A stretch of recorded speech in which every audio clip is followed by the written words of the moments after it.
I think everybody else has talked a lot about technology and digital marketing, which is obviously very critical and enables you to scale up quickly. But it doesn't always have to be the answer. It depends what you do, of course.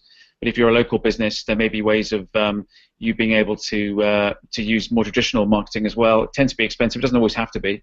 And make sure I think the trick is, and I think Paul alluded to it, make sure you look at your target audience. You know who they are better than anybody else.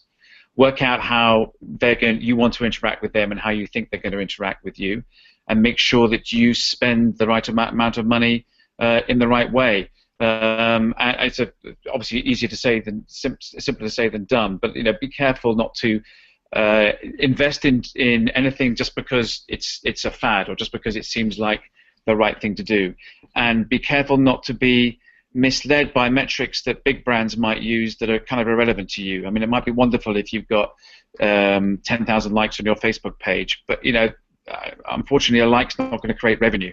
It often will, but you have to make sure that you have a route to getting a conversion and a sale in there as well. And therefore, be very practical about what you're doing. If you're doing, as I was when I was running a small business, a kind of a B2B service where you're selling your consultancy or you're selling your skills, then kind of word of mouth is almost more important than anything else. So how can you encourage that? How can you make sure you're out there networking the whole time? And there can be lots of local events you do that. And I'm not decrying digital and technical marketing. That's what the call's about. But just don't forget that it's not the only solution. And therefore, don't go down the wrong route just because you feel it's the right one to do.